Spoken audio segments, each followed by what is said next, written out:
Bitcoin foi parar em 60 mil dólares, mas por que ele caiu tanto assim? Nessa semana, o BTC perdeu força de novo para níveis que o mercado não via há mais de um ano, do pico de 125 mil dólares que ocorreu em outubro de 2025, até a mínima recente, a queda passa de 45%. E isso acontece enquanto outros ativos ainda encontravam compradores nas quedas. O preço não caiu somente por um motivo. Ele caiu por uma combinação de dinheiro mais caro e menos liquidez, mais saída de capital via ETFs, e menor apetite institucional, mais travamento do impulso regulatório.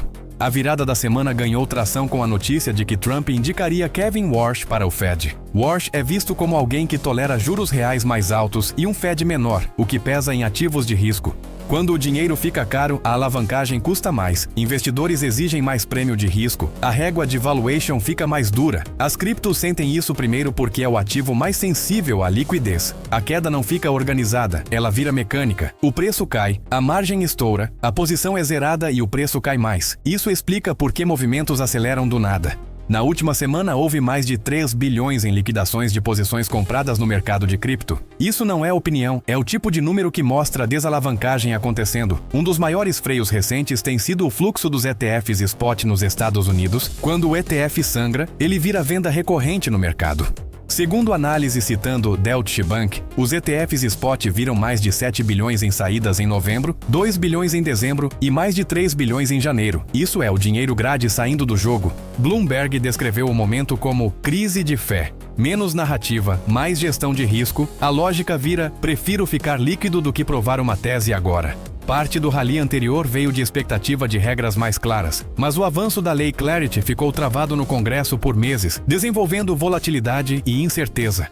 Não é profecia, é matemática de mercado. Se o topo foi 125 mil dólares, uma queda de 50% coloca o preço perto de 62.500, ou seja, 60 mil dólares vira um número natural em cenário de pânico e desalavancagem. Analistas citam um ponto simples: se não segurar acima de 72 mil dólares, aumenta a chance de ficar na faixa de 60 mil. Perdendo isso, o mercado começa a falar sério em voltar para regiões igual de 2024. Se você quer entender quando para de cair, olhe essas 5 coisas: comunicação do Fed e expectativa de juros, fluxo diário dos ETFs, entra ou sai dinheiro, volume e liquidez, se tem comprador de verdade, tamanho das liquidações, se a alavancagem já limpou e se a pauta regulatória destrava ou continua travada. O Bitcoin não morreu, mas o mercado ficou mais exigente, menos história bonita, mais fluxo, liquidez e macro mandando no preço. Cathie Wood culpa a Binance por flash crash do Bitcoin em outubro e pela queda atual. Em entrevista recente na Fox Business e em participação no podcast The Rundown, Wood descreveu o evento do ano passado como um reflexo de um processo de desalavancagem forçada que teria eliminado cerca de 28 bilhões de dólares do ecossistema cripto. Afirma ela que o gatilho do colapso foi uma falha de software na Binance, que teria provocado chamadas automáticas de margem e liquidações em cascata. O 10 de outubro foi, no mundo cripto, o flash crash associado a um bug de software na Binance que desalavancou o sistema, afirmou a executiva.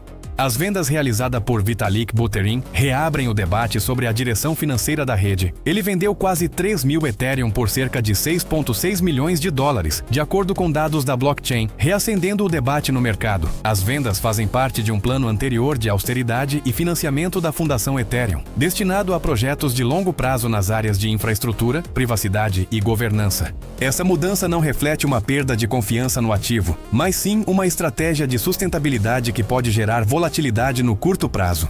Segundo Buterin, esses recursos são destinados ao financiamento de infraestrutura de código aberto, tecnologias focadas em privacidade, hardware seguro, ferramentas de governança descentralizada e outros desenvolvimentos alinhados com a visão do Ethereum. Ele enfatizou que o foco deve estar na autossuficiência, segurança e privacidade do usuário, em vez de uma adoção impulsionada por grandes corporações ou entusiasmo de curto prazo. Justin Bieber pagou 6,7 milhões por um NFT, e agora ele vale 60 mil. O ícone da música pop se tornou um dos membros mais famosos do Bored Ape Yacht Club ao gastar 500 Ethereum, cerca de 1.300.000 em janeiro de 2022, por um NFT da coleção baseada no Ethereum, o Bored Ape 3001. O macaco de Bieber, um dos mais comuns da coleção em termos de atributos visuais, agora é avaliado em cerca de 12 mil dólares apenas 4 anos depois, já que o brilho dos NFTs e do Yacht Club diminuiu consideravelmente. A negociação, que equivaleria a uma perda de 99% se o cantor se desfizesse do NFT pelo preço mínimo atual, ou seja, o valor do NFT mais barato listado no marketplace, parece péssimo agora. Como as stablecoins estão mudando o uso do dinheiro? Elas são criptomoedas feitas para manter um preço pareado ao de moedas como o dólar ou o real. Elas usam a tecnologia blockchain e não sofrem a volatilidade comum vista em outras criptos, unindo inovação com segurança.